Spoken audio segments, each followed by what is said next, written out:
오늘 본문에 있는 말씀을 가지고 형통함의 원리 첫 번째 말씀 여러분과 함께 나누길 원합니다. 저는 목회자입니다. 그래서 여러분에게 말씀을 바로 전해야 되는 책임이 있습니다. 여러분이 듣고 싶어하는 말이 아니라 하나님이 여러분에게 하고자 하시는 말씀을 제가 먼저 듣고 전해야 되는 책임이 있습니다. 또한 목회자이기 때문에 여러분이 갖고 있는 기존적인 생각과 말씀이 부딪히도록 해야 되는 책임도 있습니다. 여러분을 바꾸는 자는 제가 아닙니다.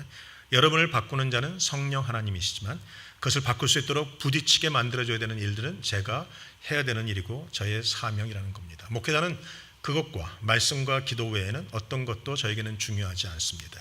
그래서 그 일을 제가 감당하는 거죠. 그 중에 하나가 형통이라는 생각입니다. 많은 사람들, 많은 성도들이 갖고 있는 생각 중에서 형통이라는 생각이 상당히 잘못되어 있는 부분들이 좀 있습니다. 형통이 무엇입니까? 사전적인 의미로는 모든 일들이 뜻대로 되어지다. 이게 형통이라고 사전에는 써 있습니다. 그렇다면 진짜 사전적인 의미 말고 성경이 말하는 형통이 무엇일까? 많은 성도들도 여전히 믿음을 갖고 있지만 사전적인 의미만을 갖고 취하고 사용합니다. 내 뜻대로 모든 일들이 되어지다, 형통하다, 그런 의미로 많은 사람들이 사용하고 있는 것 또한 사실입니다.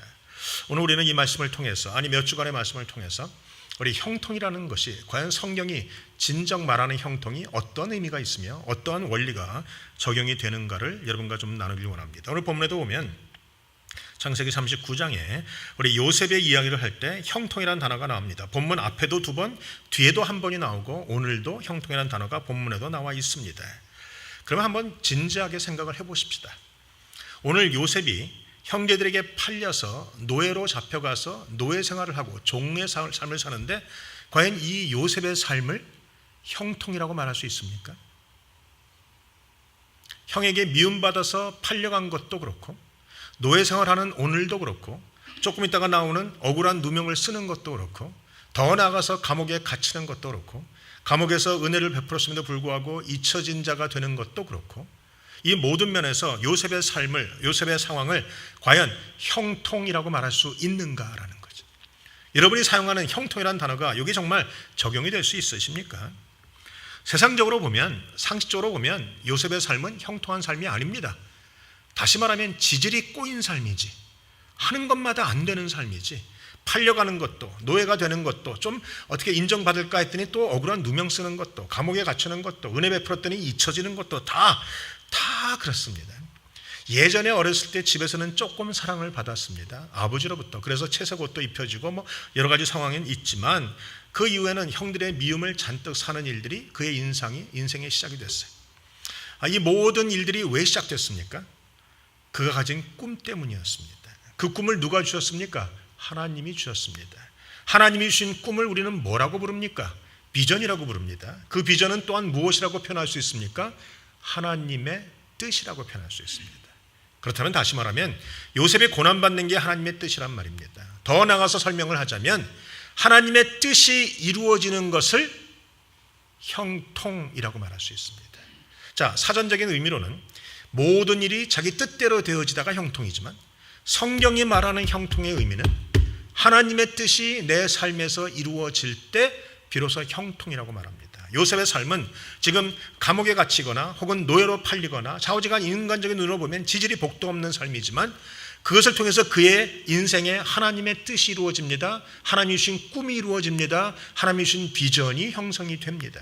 그렇다면 그의 인생은 결국은 성경이 말하는 형통이라는 것입니다. 이해가 되십니까? 이해가 잘 되지 않죠. 그러나 우리가 이해가 되지 않아도 이 말씀을 분명히 깨달아 안을 때 우리는 하나님 앞에서 소망을 가질 수 있는 것이고 깨닫게 하게 하는 자는 바로 성령 하나님이라는 거죠. 자, 다시 말합니다. 성경은 하나님의 뜻이 이루어지는 것을 형통이라고 말합니다. 내 뜻이 아니라 하나님의 뜻입니다. 하나님의 뜻이 나를 통해서 내 삶에 이루어질 때 그것을 형통이라고 말한다는 거죠. 그러기 위해서 여러 가지 상황들이 전개가 됩니다. 세상적으로 눈으로 보면 요셉은 복이 없는 사람이지만 하나님 나라의 관점으로 보면 요셉은 형통한 사람이고 요셉의 인생엔 복이 있다라는 것입니다. 그래서 성경은 하나님의 뜻이 이루어지는 것을 형통이라고 말했기 때문에 내가 병들어도 나는 형통할 수 있습니다. 내가 가난해져도 형통할 수 있습니다. 내가 억울한 일을 당해도 나는 여전히 형통할 수 있고 심지어는 내가 죽어도 나는 형통한 자가 될 수 있습니다.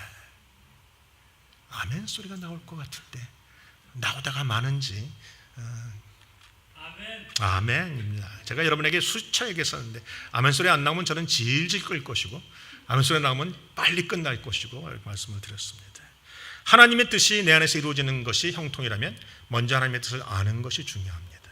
주기도문도 뭐라고 합니까? 하나님의 뜻이 안에서 이루어진 것처럼 내 삶에서 이 땅에서 이루어지게 해달라고 하는 그 기도. 그 기도는 일용할 양식, 오늘 나에게 먹을 것이 있게 해달라는 기도보다 앞섭니다. 하나님의 뜻을 먼저 구하셔야 되고 그 뜻이 내 삶에 이루어지는데 눈물 나고 억울하고 땀 나고 속상하고 여러 가지 힘들어도 여러분이 견뎌가는 것이 형통한 삶의 주인공이 되는 것이라는 겁니다. 교회가, 성도가 어떻게 하나님의 뜻을 내 삶에서 이룰 수가 있을까를 기도하게 되면 성도의 삶은 위대한 삶이 되고 교회는 그때부터 비상하는 교회가 되는 거죠. 누구나가 자기 뜻에는 관심이 있지만 하나님의 뜻에는 관심이 없습니다.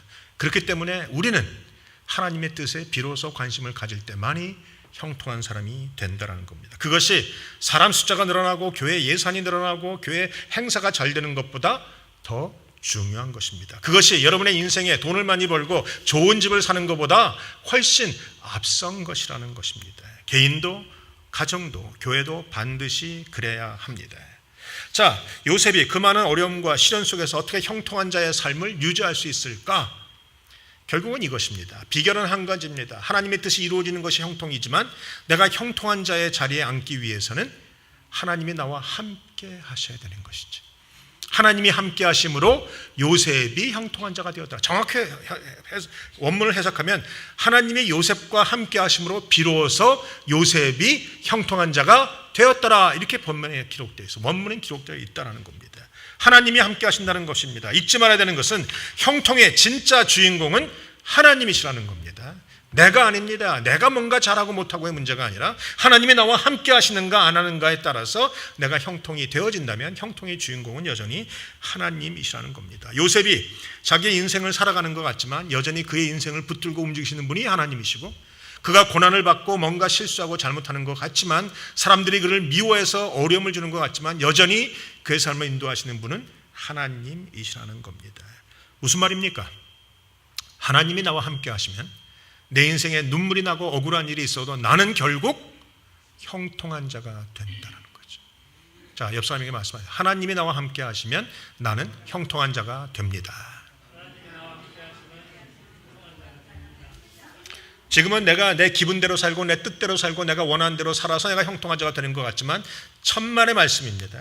하나님의 뜻대로 살아야 형통한 자가 되는 것이지 내 뜻을 이루고 내 기분대로 살고 내가 원하는 대로 살다 보면 나는 망하는 자가 되는 것이지 형통한 자가 되는 것은 아닙니다.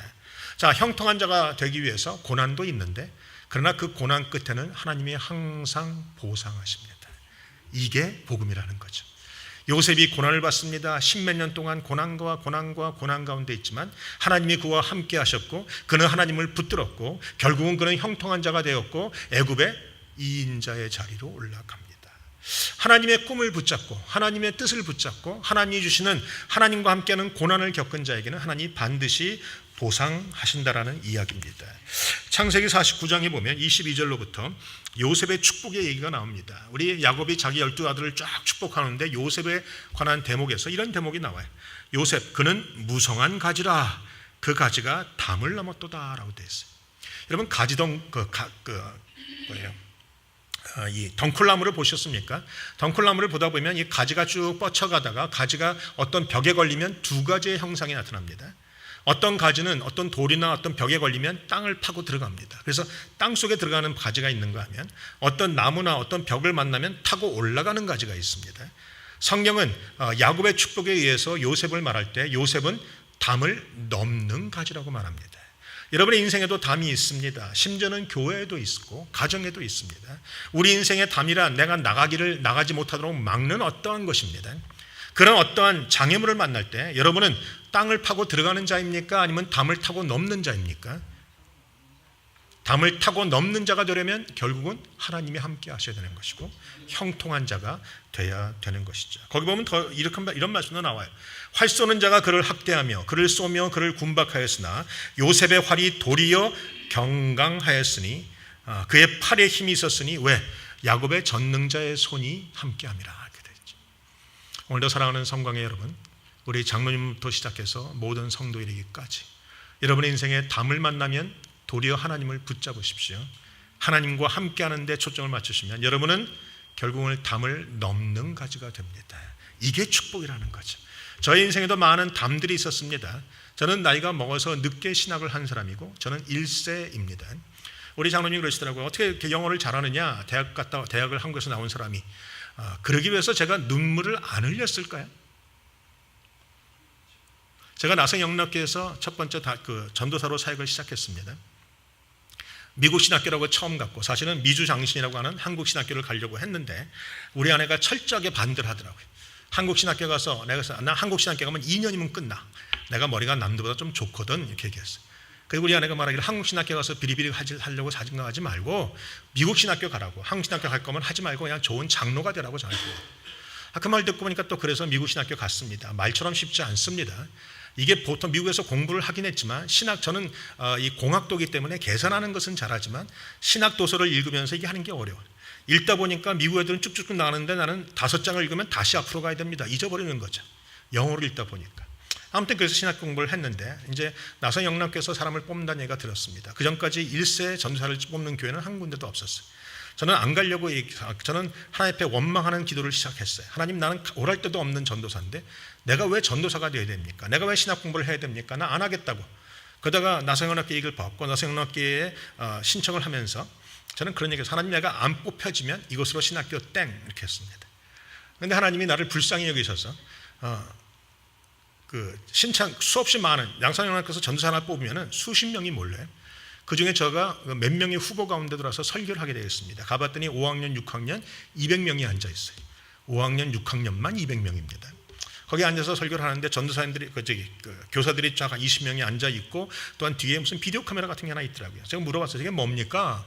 그랬더니 하는 말은 보통 전도사가 와서 설교를 하면 인사위원회 18명의 장로님들이 와서 그걸 다 보고 체크업을 하는데 오늘 바쁘니까 못 온다고. 그래서 비디오를 틀어놓고 나중에 끝나고 나면 보겠다라는 겁니다.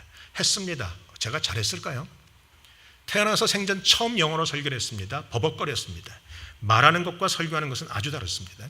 제가 생각해도 내가 무슨 말을 하는지 나도 모르겠는 거예요. 아무튼 설교가 끝났습니다. 집에 가서 고민을 했죠. 이제는 땡이구나. 이제 신학교고 뭐고 안 간다. 그런 생각이 들었어요. 근데 한 2주인가 석주인가 지난 다음에 연락이 왔습니다. 됐다고. 감사함으로 가서 사역을 시작했어요. 7년 동안 나성영락교에서 매주마다 400명의 어린이들에게 6번 이상의 설교를 했습니다. 우리 아와나를 담당하고 있는데 유치원, 그다음에 국민학교 1, 2, 3학년, 5, 6학년, 그다음에 중등부, 고등부, 그리고 영어 대학생부, 그리고 그다음에 안수집사위원회까지 해서 6번 내지 7번을 제가 박희인 목사님보다 더 많은 설교를 하는 사람이었어요. 영어로. 제가 한참을 한 후에 물어봤습니다. 교회 목사에게. 어떻게 내가 뽑혔나? 내가 그렇게 잘했나? 그때 하는 말, 그날 저녁에 인사위원회가 모여서 제 비디오 테이프를 트는데 지지직 하고 아무것도 안 나온다는 거예요. 무슨 일인지 녹음이 안 됐다는 겁니다. 그래서 가서 물어봤더니 거기 5, 6학년을 담당하는 부장이 나이가 좀 먹었고 영어는 조금 약한데 아이들을 사랑할 수 있는 사람인 것 같다라는 말 한마디로 제가 뽑힌 거예요. 그때부터 저에게는 영어의 훈련입니다. 일주일에 주일날 6번, 7시 영어로 설교하는데 영어 설교는 제가 하는데 고민은 제 아내가 하더라고요. 자기가 듣기도 무슨 말인지 못 알아듣겠다는 거죠. 어느 순간인가 3개월이 지나갔는데 아내가 머리를 봐달라고 해서 봐주니까 거기에 원형 탈모증이 생겼어요. 병원에 갔더니 무슨 스트레스를 이렇게 많이 받느냐. 제가 알아보니까 내가 영어 할 때마다 자기가 스트레스를 받는 거죠. 아무튼 7년 동안 그러면서 영어를 배웠습니다. 나중에는 제가 눈을 감고 설교를 하기 시작했어요. 그 다음에 옮긴 데가 뉴저지고 거기서도 또 영어부를 맡았고 한국어부를 맡았고 성교부를 맡았고 사후제가 쭉 하면서 하나님이 저를 훈련시켜가는 과정이었어요. 제가 오늘 영어를 할 수 있다면 그동안은 수없이 많은 눈물과 아픔이 있었을 거라는 것은 분명합니다. 그러면 눈물과 아픔이 무엇입니까? 하나님의 뜻을 이루어가는 과정이었고 그것은 결국은 형통한 자가 되는 그 모든 단계였다라는 것입니다. 사랑하는 성도 여러분, 우리가 형통한 삶을 사는 때 세상 사람들의 관점에서 보기에는 모든 것이 잘 나가지는 않습니다. 눈물도 있고 아픔도 있습니다. 그러나 형통한 삶은 하나님이 함께하는 삶이고 우리는 그것을 신통이라고도 말할 수 있어요. 성령이 함께하는 삶, 하나님이 함께하는 삶이라고 표현할 수도 있습니다. 자, 요셉도 하나님의 뜻을 이루는데 그냥 쉽게 룰루랄라 하면서 이루는 것은 아닙니다. 성경에 보면 그가 착고에 차인 발이 아프고 그의 마음이 연약함이 들었고 이런 말들이 쭉 나와요. 그가 13년 동안 고난을 받으면서 하나님이 정말 나와 함께 하시는가 고민한 적도 있을 것이고 아픔도 있었습니다. 그러나 끝까지 하나님을 붙잡았고 하나님은 끝까지 그와 함께 하셨고 결국은 형통한 자가 되었다라는 겁니다. 사랑하는 성도 여러분, 여러분이 오늘 먼저 해야 될 일은 하나님의 뜻을 찾는 일입니다. 씨름하며 하나님 앞에 하나님 내 인생에 원하시는 하나님의 뜻이 무엇입니까? 그리고 그 뜻이 이루어지게 하여 주시옵소서. 내가 비록 눈물 나고 고난이 있고 아픔이 있고 슬픔이 있고 괴로움이 있다 할지라도 하나님이 나와 함께 하시면 능히 이룰 줄로 믿습니다.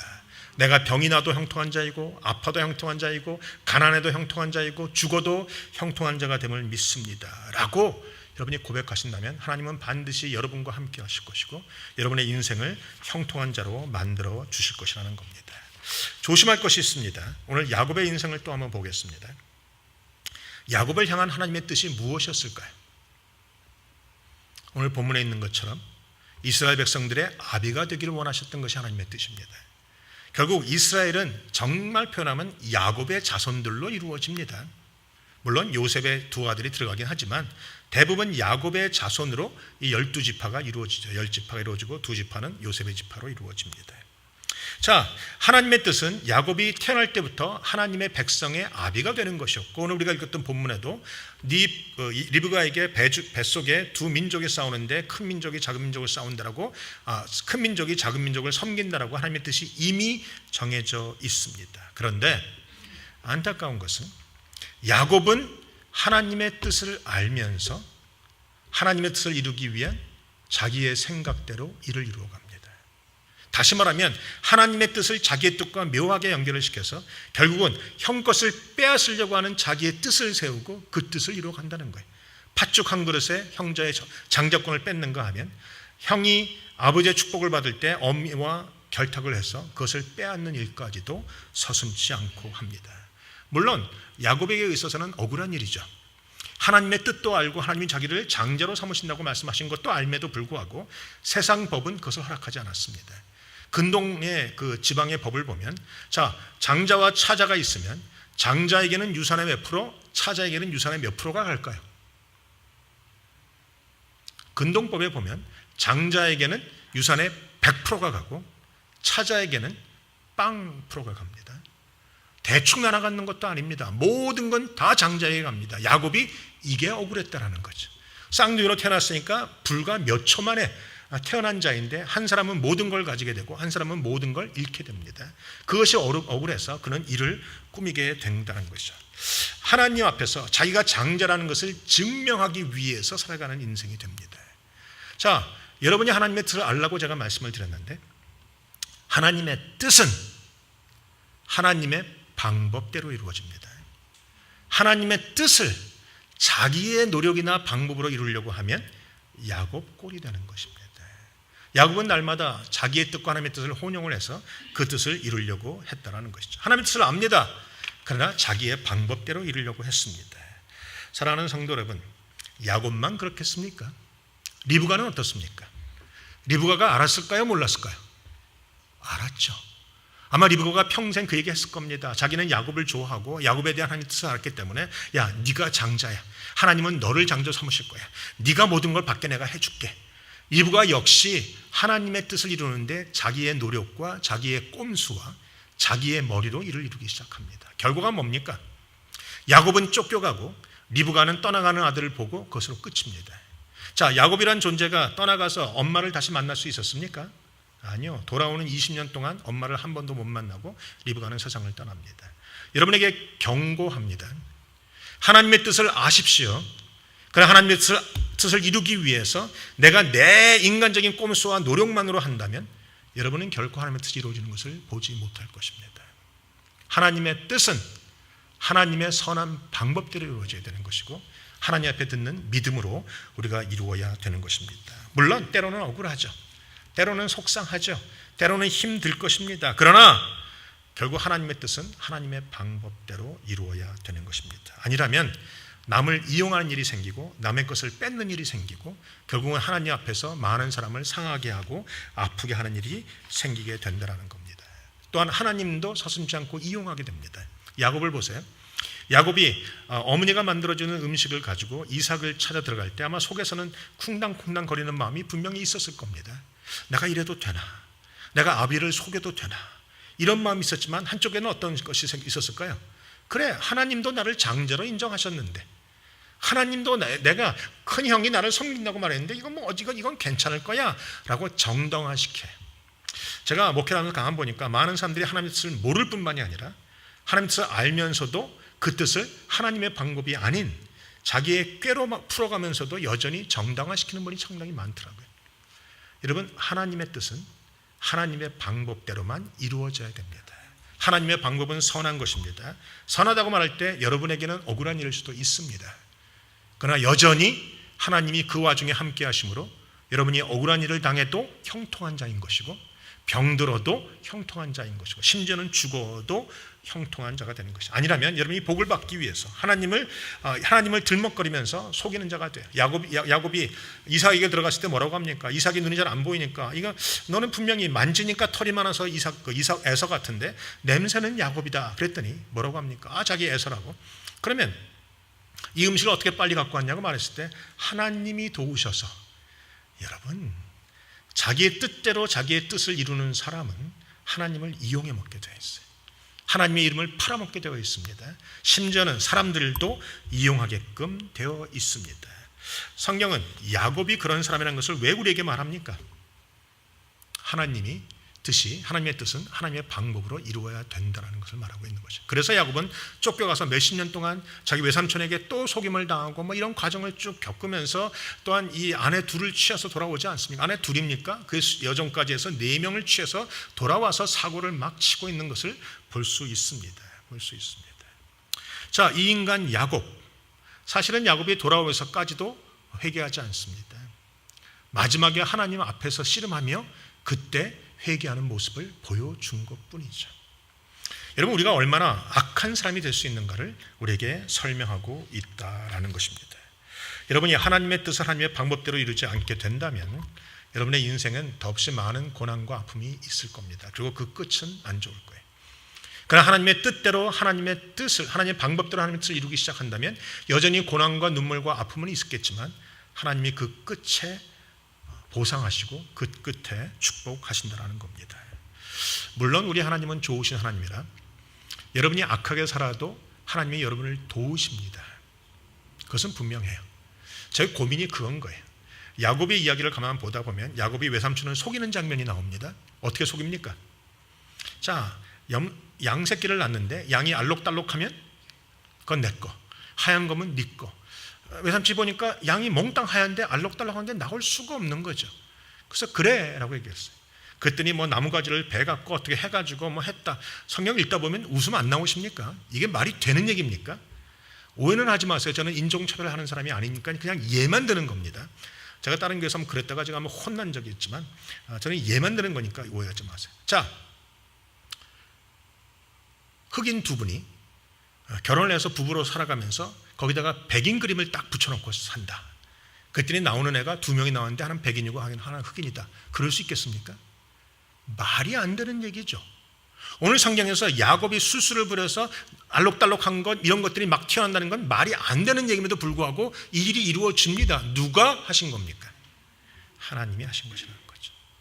자, 하나님의 뜻을 붙잡고 하나님의 뜻을 이루려고 하는 자가 비록 악한 숫을 써서 더 많은 고난을 받으나 하나님이 그를 버리시지는 않습니다. 하나님이 그를 붙잡고는 가십니다. 그러나 더 많은 눈물과 아픔과 고난이 있죠. 우리가 이 땅을 살아가면서 좀 지혜로울 필요가 있어요. 여러분이 하나님의 뜻을 이루기 위해서 고난과 눈물과 아픔이 있다는 것은 사실이지만 필요 이상의 아픔과 고난과 눈물을 겪을 필요는 없습니다. 그렇게 해서 여러분은 지혜롭게 하나님의 뜻을 하나님의 방법대로 이루시면 됩니다. 왜 하나님이 야곱의 그 얄팍한 수를 인정해 주실까? 하나님은 야곱을 통해서 하나님의 뜻을 이루겠다고 결정하셨기 때문에 어떠한 것도 그것을 막을 수 없기 때문에 그런 와중에도 그 일을 풀어주십니다. 하나님의 은혜일 뿐인 것이죠. 그러나 여러분과 저는 분명히 기도해야 됩니다. 기도하지 않으면 인간적이 될 수밖에 없기 때문에. 자, 야곱이 형에게 팥죽 한 그릇의 장자권을 뺐을 때 야곱이 모든 일을 행할 때 기도했다라는 법이 그 성경 말씀이 안 나옵니다. 심지어는 리브가가 자 우리 남편 당신 너희들의 아버지가 너희들에게 마지막 축복해주기 위해서 음식을 가져오라고 하니까 내가 음식을 만들어주고 네가 갖고 들어가라 뭐 이런 얘기를 할 때 리브가가 기도했습니까? 기도했다는 말도 안 나옵니다. 그럼 우리에게 가르쳐주는 원리가 뭘까요? 기도하지 않으면 인간적인 될 수밖에 없습니다. 기도하지 않으면 술수와 꼼수를 부릴 수밖에 없습니다. 그게 성도라는 겁니다. 여러분은 기도하셔야 됩니다. 기도해야 하나님의 뜻을 비로소 하나님의 방법대로 이루고 결국은 끝이 좋은 사람이 된다라는 것이죠. 야곱은 이렇게 얘기할 수 있을 거예요. 목사님 말한 것처럼 야곱은 못돼 처먹었지만 결국은 하나님이 만들어주지 않습니까? 그러나 그 많은 눈물이 있죠. 더 나아가서 그는 자기 요셉의 이야기, 베냐민의 이야기 뭐 이런 이야기를 쭉 보다 보면 끝까지 나여 먹어서까지 마음이 아픈 것이 얼마나 많은지 몰라요. 눈물 흘리는 일이 얼마나 많은지 몰라요. 왜? 자기가 악하게 살아왔기 때문에 그렇죠. 하나님의 뜻은 이루지만 본인에게는 여전히 눈물과 고통과 아픔이 생길 수밖에 없다는 거죠. 평생 자기 뜻을 이루고 살았던 야곱입니다. 그런데 마지막에 바뀌어요. 마지막에 요셉이 자기의 두 아들을 데리고 와서 기도를 부탁합니다. 그때 야곱이 어떻게 기도해 줍니까? 이렇게 기도해 줍니다. 그랬더니 요셉이 손을 다시 떠서 이렇게 기도합니다. 그랬더니 야곱이 뭐라고 하는가? 나도 안다. 그러나 하나님의 뜻이 여기 있다. 평생 살았던 야곱의 모습을 기억한다면 어떻게 하든지 이렇게 기도했어야 돼요. 하나님의 뜻은 나중이고 내 뜻을 이루어야지 할 겁니다. 그러나 요셉의 많은 눈물과 아픔과 괴로움 속에서 그가 결국은 바뀝니다. 마지막에 아들로부터 잔소리를 들어도 나도 안다 하더라 이렇게 기도한다는 거죠. 사랑하는 성도 여러분, 하나님의 뜻은 하나님의 방법대로 이루어야 합니다. 그리고 거기에는 여러분의 순종이 필요합니다. 하나님이 함께하는 자, 하나님의 뜻을 이루는 자를 우리는 형통한 자라고 말합니다. 저는요 많은 우리 성광의 성도들이 형통한 자가 되기를 축복합니다. 더 이상은 자기 생각과 자기의 뜻과 자기의 술수는 다 내려놓고, 여러분이 그렇다는 얘기가 아니라 설교 중에 그냥 그런 거예요. 그건 다 내려놓고 이제 우리는 저나 여러분이나 다 하나님의 뜻을 붙잡고 하나님의 선한 방법으로 하나님의 뜻을 이루는 형통한 자가 되는 것을 우리가 마음속에 품고 살아가기를 원합니다. 아까 제가 리브가나 야곱이나 기도하지 않아서 인간자라고 말씀을 드렸습니다. 그렇다면 형통한 자는 결국은 기도하는 자가 되어야 합니다. 저는 그래서 기도하기를 원합니다. 여러분도 기도하는 자가 되기를 원합니다. 교회의 여러 가지 모양인 가운데 여러분이 더 이상은 마음을 안 써도 괜찮을 것 같아요. 교회가 어쩌다, 뭐 사람이 어쩌다, 재정이 어쩌다. 여러분이 발버둥 친다고 될 수 있는 문제는 아닙니다. 발버둥 치려면 집 팔아서 오시면 됩니다. 그러나 그런다고 해서 될 것이 아니에요. 중요한 것은 하나님이십니다. 하나님 앞에 기도하면 하나님이 이루어 주십니다. 하나님께 기도하면 하나님의 사람 마음 바꿔 주십니다. 하나님께 기도하면 하나님이 주시는 부흥을 주신다는 것이죠. 저는요 목회를 여러 군데 하면서 더 이상은 사람의 눈에 신경 안 쓰는 자가 됐어요. 어찌 보면 사람들은 그래서 저에게 당신은 교만하다라는 말을 가끔가다 합니다. 왜? 제가 사람의 눈에 별로 신경을 안 쓰니까. 사람들이 나를 뭐라고 생각하든지 난 별반 관계 없으니까. 목회를 오래 하다 보면 생기는 것들이에요. 생기는 것들이. 그래서 사람들에게 보이고 싶은 것도 별로 없고 사람들 앞에 그냥 으쌰으쌰 하면서 뭐 쇼업하고 싶은 것도 별로 없는 사람입니다. 그저 제가 관심 있는 것은 하나님의 뜻이고 하나님이 원하는 방법밖에 없어요. 또 기도하고 또 기도해도 하나님의 방법은 기도이고 하나님의 방법은 사랑이고 하나님의 방법은 용서이고 하나님의 방법은 하나님과 함께하는 것이 우선되는 삶, 바로 그것밖에 없다는 겁니다. 오늘 여러분은 끝나고 선교의 몸을 할 겁니다. 선교회가 어떻게 돌아가는지 저는 잘 모릅니다. 그것은 자치회이기 때문에 별반 관여하고 싶은 생각도 없습니다. 제가 관여하면 분명 또 상처받는 사람들이 있을 것이기 때문에. 그러나 여러분 자치회이지만 여러분도 그 안에서 하나님의 뜻을 구하셔야 됩니다. 여러분의 생각이나 여러분의 욕심이나 여러분의 고집은 내려놓고 하나님이 원하시는 것이 무엇인지를 찾으시고 다 함께 찾으시면 돼요. 하나님이 원하시는 방법대로 기도하시고 하나님이 원하시는 방법대로 살아가시면 된다라는 것입니다. 여러분 성경에 하나님은 분명히 하나님의 뜻을 다 이루기까지는 내가 너를 떠나지 않겠다고 약속하신 것이 있어요. 누구에게 하셨습니까? 야곱에게 하셨습니다. 야곱이 도망갈 때 하나님이 그가 베델에서 돌베개 펴놓고 기도할 때 하나님 내가 너에게 이루고자 하는 나의 뜻을 다 이루기까지는 내가 너를 떠나지 않겠다. 저는 이 말씀을 또 한 번 들으러 기도하러 갑니다. 하나님이 나와 함께 하신다면 문제가 없을 겁니다. 하나님이 나와 함께 하신다면, 하나님의 뜻을 내가 붙들고 있다면 어떠한 일이 있어도 상관없을 겁니다. 저나 여러분이나 그것을 찾는 시간이 필요하다라는 것입니다.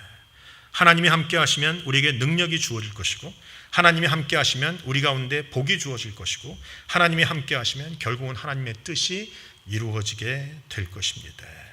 자, 가만 보면 야곱은 인생의 중반을 넘기면서까지도 기도하지 않았어요. 도망갈 때 한번 기도하고는 또 기도하지 않습니다. 그러다가 마지막 에서를 만나는 장면에서 기도하죠. 자, 에서를 만날 때도 여러분 쉽게 읽으시면 안 됩니다. 야곱은 머리를 또 썼습니다. 자기의 모든 재물을 먼저 보냅니다. 마지막에 자식들을 보내고 아내까지도 보내고 혼자 있어요. 왜? 그걸로 마음 좀 사보려고. 그런데 그것으로 사는 게 아니지 않습니까? 에서의 마음을 돌린 분도 하나님이세요.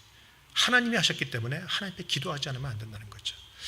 평생 기도하지 않고 살았던 야곱은 평생 자기의 노력으로 하나님의 뜻을 이루려고 했고, 기도하는 야곱의 인생 뒤에는 이제는 하나님의 뜻을 하나님의 방법대로 이루려고 했습니다. 이것이 형통입니다. 저는 여러분의 인생에 마지막에 하나님 앞에 섰을 때 형통한 자라는 칭호를 듣게 되시길 주의 이름으로 축복합니다. 저는 담임 목사로서 새벽마다 기도합니다. 하나님의 뜻이 무엇인가? 하나님의 뜻을 이루려면 내가 무엇을 해야 되는가? 나를 이곳에 부르신 하나님이 어떤 하나님의 뜻을 갖고 있는가? 제가 아까 사람들의 관심은 별로 신경 안 쓴다고 말했습니다. 저의 모든 관심은 교회에 있습니다. 교회가 평안한 것, 교회가 안전한 것, 교회의 모든 성도들이 치유와 회복이 있는 것. 그것 때문에 제가 욕을 먹어도, 그것 때문에 말을 많이 들어도 저는 그거 하나 붙잡고 가능한 빨리 오려고 애를 썼던 사람입니다. 지난 3개월 동안, 3개월, 4개월 동안 여러분과 저는 그 일을 해왔습니다. 물론 그것이 잘 이루어졌는지 안 이루어졌는지 잘은 모르겠습니다. 여전히 교회는 힘들고, 여전히 교회는 늘지 않고, 여전히 재정은 바닥입니다. 그러나 하나님의 뜻을 붙잡고 요셉처럼 그의 발이 착고에 채여서 고난을 받을지라도 하나님의 뜻을 붙잡고 살아가는 자에게는 반드시 보상이 있으리라 믿습니다. 오늘 저와 여러분 그 믿음 붙잡고 오늘도 힘들어도 기도하시고, 저는 나가서 기도할 것이고 여러분 남아서 이곳에서 기도하시는 시간들을 보내게 될 것입니다. 기도합니다. 아버지 하나님 감사합니다. 오늘도 우리를 성광이라는 곳에 부르신 주님, 성광교회 온 것은 내 뜻이 아니고 사람 때문이 아니었고 하나님 때문이었습니다. 하나님이 부르신 이곳에서 하나님의 뜻을 이루기 위해서 정위치하게 하시옵소서. 하나님이 나에게 원하시는 장소가 어디인지, 하나님이 나에게 원하시는 일이 무엇인지를 깨달아 아는 자가 되게 하시고, 하나님의 뜻을 하나님의 방법대로 이루는 자가 되게 하시되 기도하며 이루게 하시옵소서. 인간적인 생각이나 술수나 꼼수로 이루지 말게 하시고 하나님의 선한 방법을 따라서 오늘도 인내하며 형통한 자가 되게 하시옵소서. 하나님, 내가 다시 고백하지만 하나님의 뜻이 이루어진다면 내가 병나도 형통한 자이고 나는 심지어 죽어도 형통한 자인 것을 고백합니다. 하나님, 하나님의 뜻이 하늘에서 이루어진 것처럼 나를 통해서 이 교회 안에 이루어지게 하시고 장로님과 성도님들을 통해서 이 교회 안에 이루어질 수 있도록 축복하여 주시옵소서. 감사합니다. 주님, 예수님의 이름으로 기도합니다. 아멘.